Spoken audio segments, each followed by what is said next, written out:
So, guys, I always wondered why Jaguar never monetized her channel and got on and just kept all her content strictly for her channel.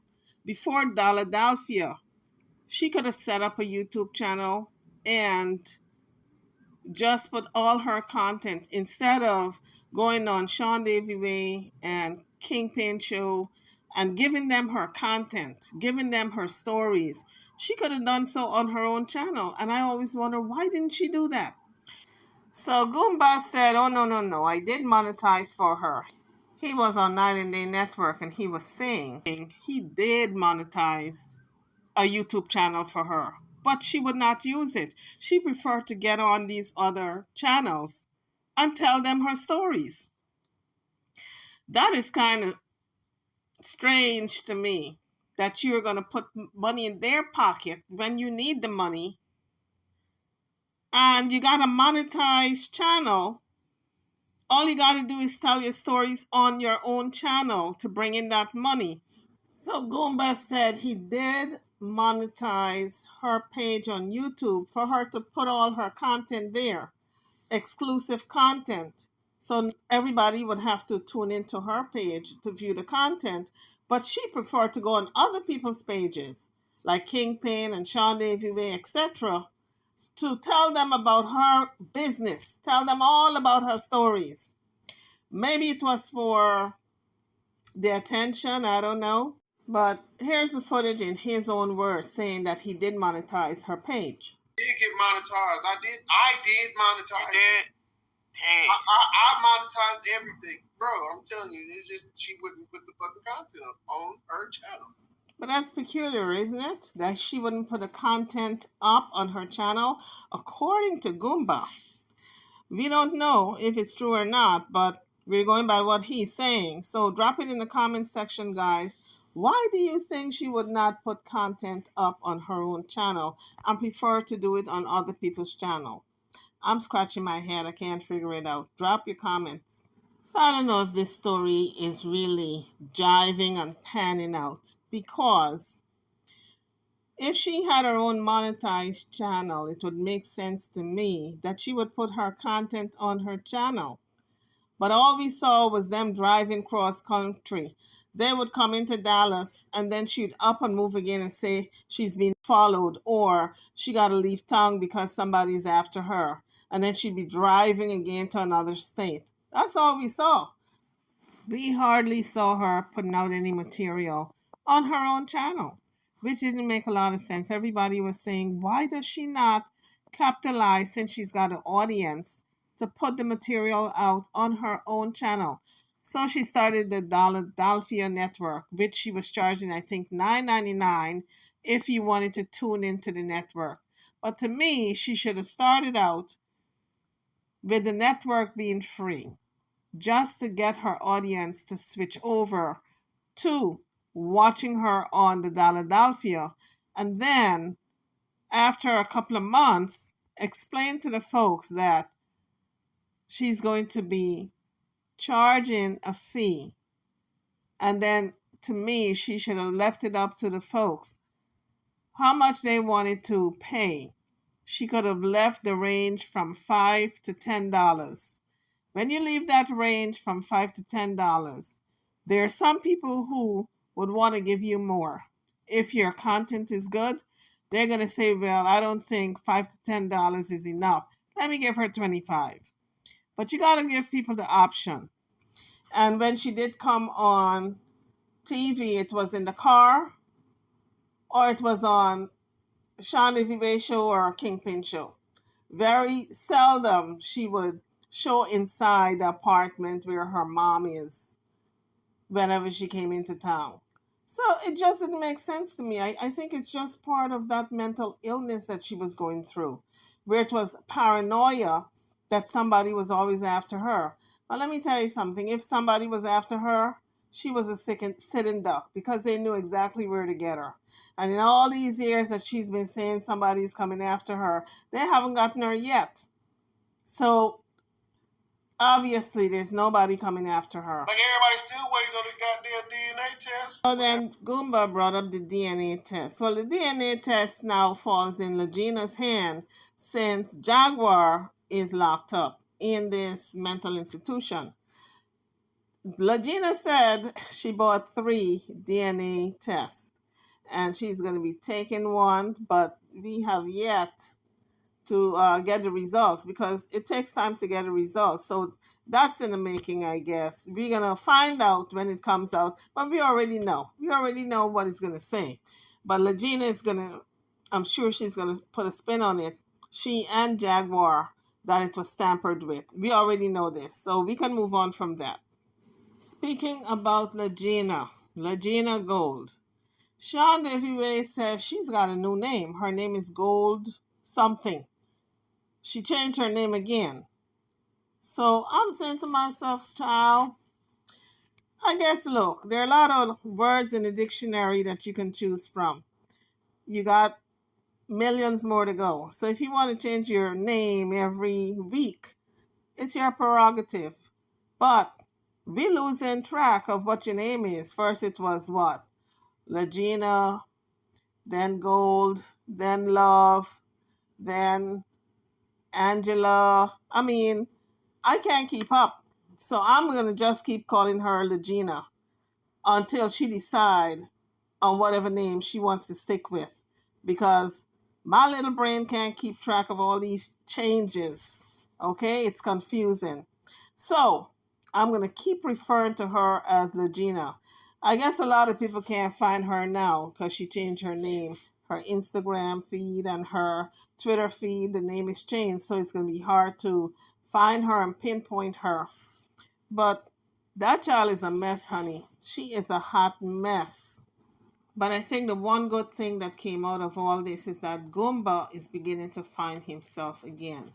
Because he talked about how whatever he said concerning the direction of where they should be in the programming in the Philadelphia, Jaguar would always cuss him out and say, "You don't know what you're doing. Shut the F up. And you're stupid and you're dumb," etc., just to bring him down, to break him, to bring down his self-esteem. So that's what she was doing with him, constantly berating him. So eventually he would have broken. She would have broke him. Eventually, she probably would have had him washing her panties.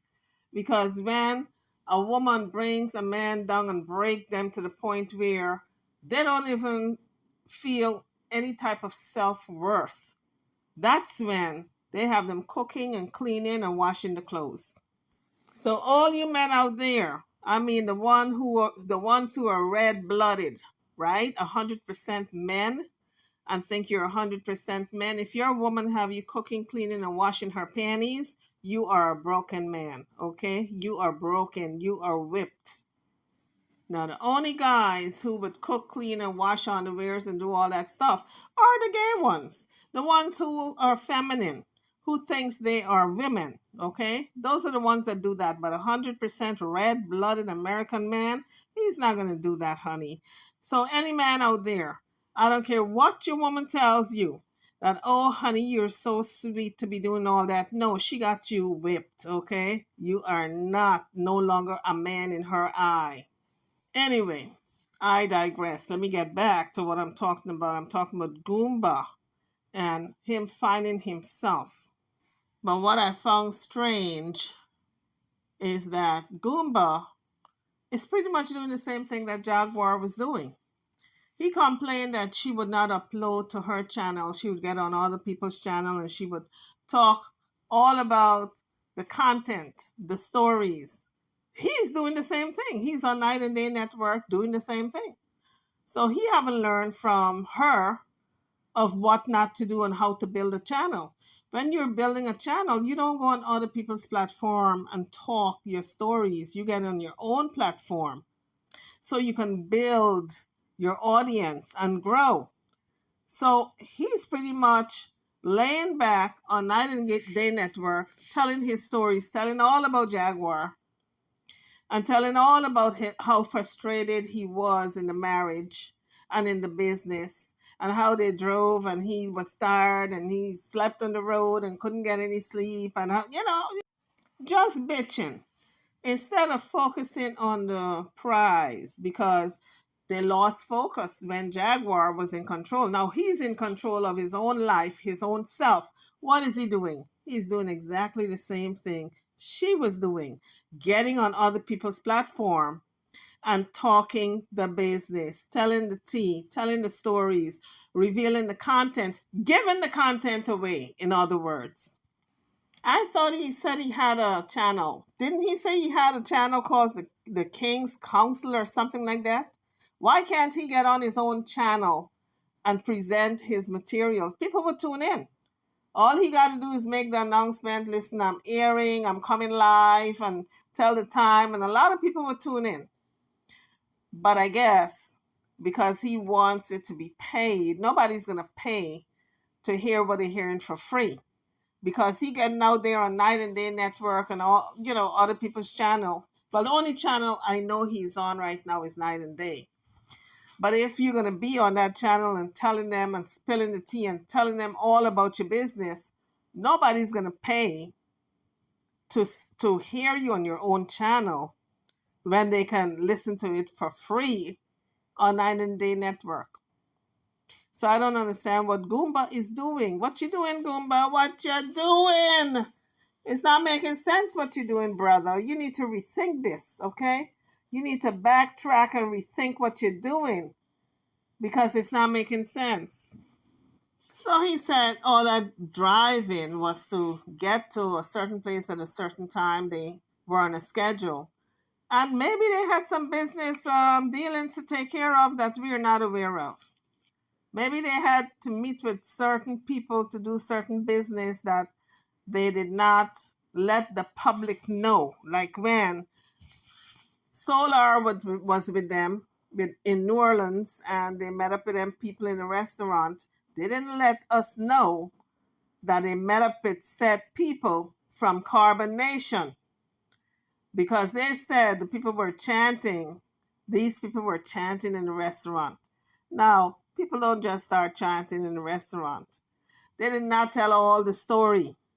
I never believed that story to begin with, that people start to chant and Jaguar start to go crazy. No, that didn't make no type of sense. I believe this is all alleged. I believe they set up a meeting to meet those people out there.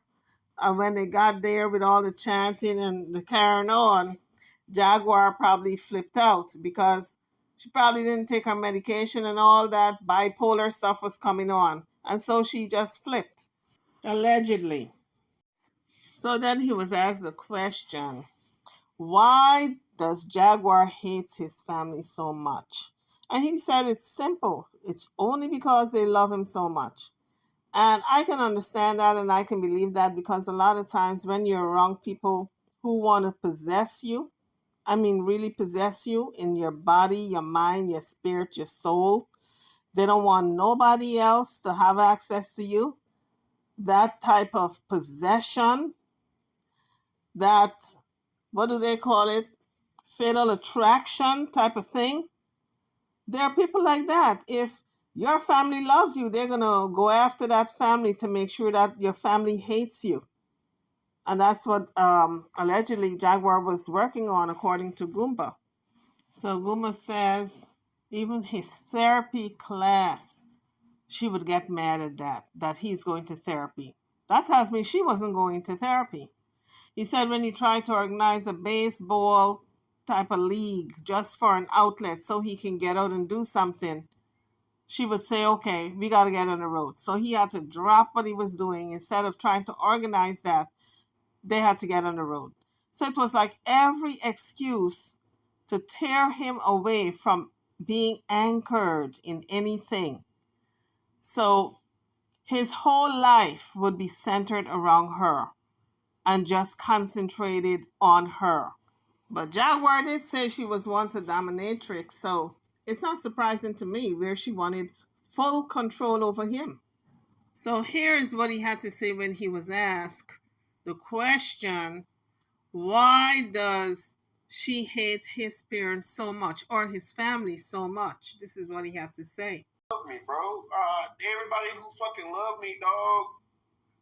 Anybody has some kind of care for me or love for me, it's like she tried to isolate that, chop that off, you know what I'm saying, to make sure I'm by myself to where I could only run back to her. I have no fucking outlets, you know what I'm saying? Like, I tried to fucking go get a boxing membership or, you know what I'm saying, or go getting to something, you know what I'm saying? Talked about getting a fucking adult baseball league just to fucking get time to fuck away.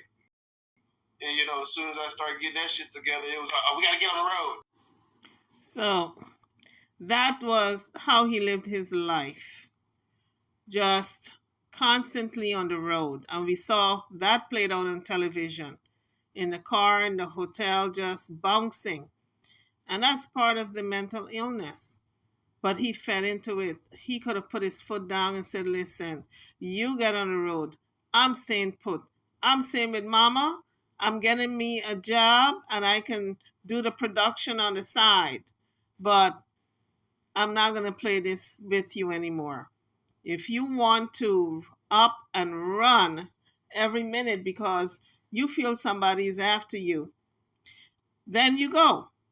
They're not after me, so I'm staying right here. But Goomba he went along for the ride, and now he's complaining.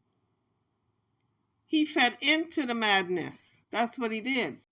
And the more he fed into it, the worse she became, to the point where he couldn't deal with it anymore. But he should have put his foot down.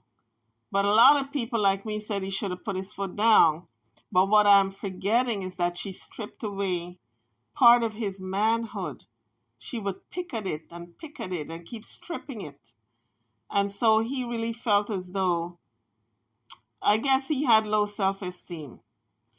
And it took her being in that mental institution for him to truly get away from her.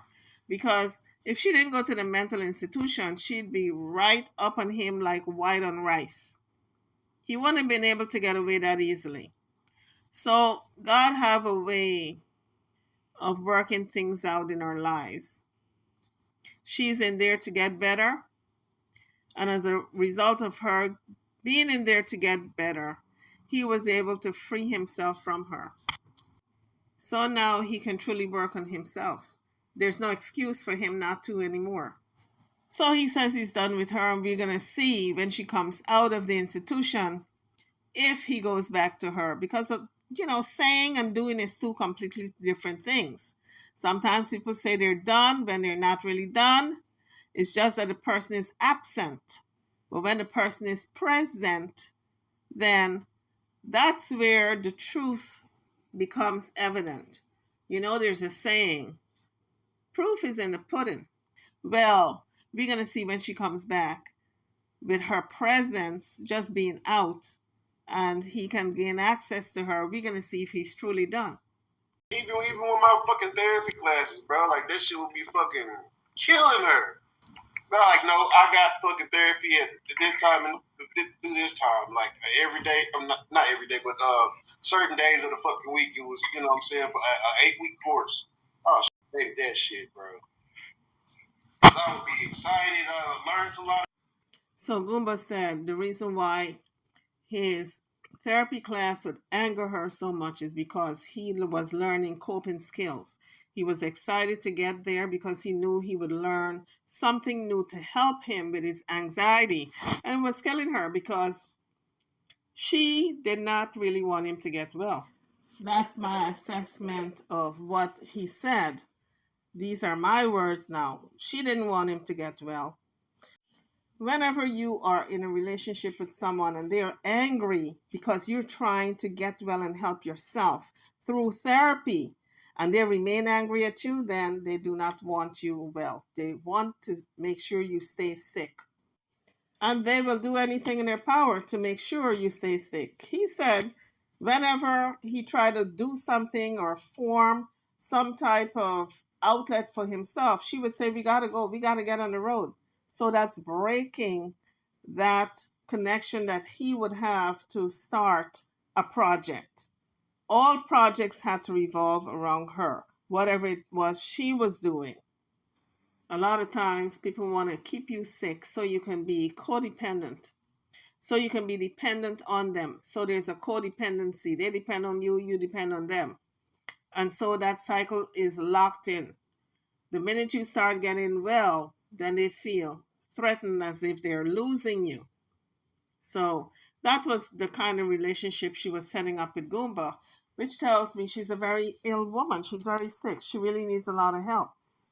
Now, hopefully, she gets the help that she needs. Now, Kingpin said she's scheduled to come out sometime this week. I don't know if it's true. We're going to see. But if they let her out sometime this week, then I would say she's not getting the help that she needs, because we know she needs a lot more help than just 1 week or 2 weeks in the mental institution. If she's out with medications again, if she doesn't take it, she's going to be back to square one. But YouTubers, feel free to drop your comments, because we're analyzing what Goomba said and just, weighing in on it, putting in our 2 cents, if you will. Anyway, guys, my closing thoughts for this video is you cannot allow people to hijack your life, because when you get married to someone, it's not a meshing of the two people. You're still an individual. You are supposed to work together for the better good in the relationship. You're not meshed. You're not fused together. If the person goes to work, you don't have to be calling every minute to make sure they're there. You have to allow people to live their lives, even within a relationship. I believe when people get married, they're not as one. I believe you're still an individual, but you're working towards a greater goal as partners in the relationship. I don't want you to take away my right to be an individual. It's a beautiful thing to see married people who can respect each other and function independently without their mate, and yet not feel or be threatened when others are around. That shows that person trusts their mate. You got to have trust. That's the building block. If you don't have trust, you don't have a relationship. YouTubers, drop your comments. What say you? How do you feel? I'm over and out. Don't forget to like, share, and subscribe to my channel and to this video. Thank you for watching.